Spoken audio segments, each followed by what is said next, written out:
কপাল খারাপ হলে নিজের রান্না নিজেকে করেই খেতে হয়। হ্যালো গাইস, আসসালামু আলাইকুম। সবাই কেমন আছেন? আমি অনেক ভালো আছি। ভিডিও টাইটেল দেখে অবশ্যই বুঝে গেছেন যে আজকে কাঁকড়ার একটা রেসিপি হবে। শুধু তাই না, কাঁকড়া কিভাবে পরিষ্কার করতে হয়, কাটতে হয় এবং রান্না করতে হয় সেটাই আজকে এই ভিডিওর মাধ্যমে আপনাদের সাথে শেয়ার করব।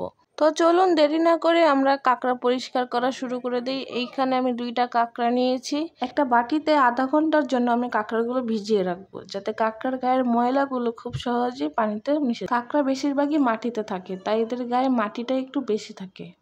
আমরা প্রায় কক্সবাজার বা রেস্টুরেন্টে কাঁকড়া খেয়ে থাকি, কিন্তু কাঁকড়া রান্না করার প্রসেসিং বা পরিষ্কার করার প্রসেসিংটা অনেকেই জানি না। এইখানে ভালো মতো কাঁকড়াগুলো ধুয়ে পরিষ্কার করে আবার পানিটা চেঞ্জ করে নতুন পানি দিয়ে দিলাম।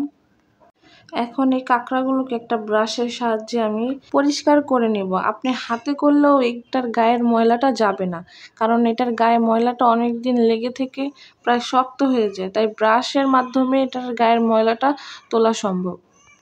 কাঁকড়া খেতে তো অনেক মজা লাগে, কিন্তু এটা রান্না করা এবং পরিষ্কার করাটা সত্যি অনেক কষ্টকর। যারা রান্না করে বাসায় শুধুমাত্র তারাই জানে যে এটা রান্না করাটা কতটা কষ্টের। তাই এটা অনেক ভালোভাবে পরিষ্কার করে নিতে হবে, যেন কাঁকড়ার গায়ে কোথাও কোনো ময়লা লেগে না থাকে। তো কথা বলতে বলতে আমার কাঁকড়া প্রায় পরিষ্কার করা শেষ। কাঁকড়াগুলো এখন দেখতে অনেকটা চকচকে লাগছে, কারণ এটা অনেক ভালো মতো পরিষ্কার হয়ে গেছে। তাই আপনারা চেষ্টা করবেন কাঁকড়াটা ভালো মতো পরিষ্কার করার। তো আমার কাঁকড়া পরিষ্কার করা প্রায় শেষ। এখন এটার ভিতরের নাড়ি ভুড়িগুলো বের করতে হবে। আচ্ছা, কাঁকড়াকে আপনারা কেউ ভয় পান? আমি কিন্তু কাঁকড়া এখন আর একটুও ভয় পাই না। ছোটবেলায় অনেক ভয় পেতাম, এখন কাঁকড়া দেখতে দেখতে আমার আর ভয় লাগে না। তো এইখানে এই যে আমি কাঁকড়ার পাগুলো ছাড়িয়ে নিচ্ছি। আর এটা একদম সোজা। আপনারা দেখলে হয়তো বা মনে করবেন যে কাঁকড়া অনেকটা হার্ড থাকে, আসলে কাঁকড়া এরকম হার্ড না। এটা একেবারে মোমের মতো চুস করে ভেঙে চলে আসে। এখানে আমি সবগুলো পা খুলে নিব এক এক করে। কাটা দেখেও আপনারা বুঝতে পারছেন যে এটা খুব ইজিলি খুলে চলে আসছে, দেখুন।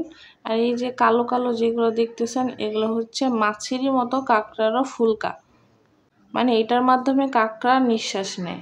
তো আমি 2টারই খুলে নিলাম।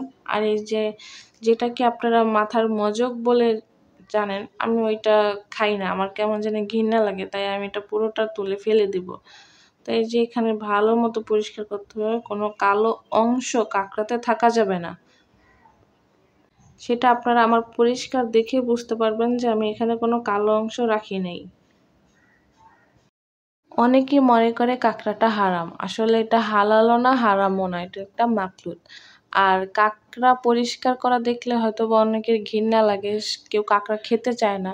আসলে কাঁকড়া পরিষ্কার করার পর এটা এতটা সুন্দর লাগে, একটা মাংসর মতো লাগে। আপনি নিজে করলেও অবশ্যই এটা বুঝতে পারবেন। আর এটা খেতেও অনেকটা চিংড়ি মাছের মতো। আমার কাছে তো এটা অনেক ভালো লাগে, তাই এটা আমি প্রায় সময়ই খাই।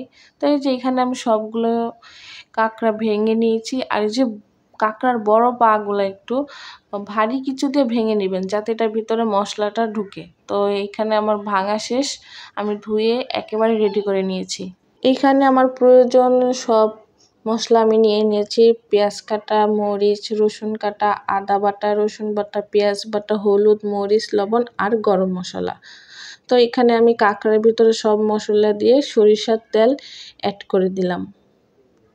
সব মশলা দেওয়া হয়ে গেলে আমি এটা অনেক ভালোভাবে মেখে আধা ঘন্টার জন্য রেস্টে রেখে দিব।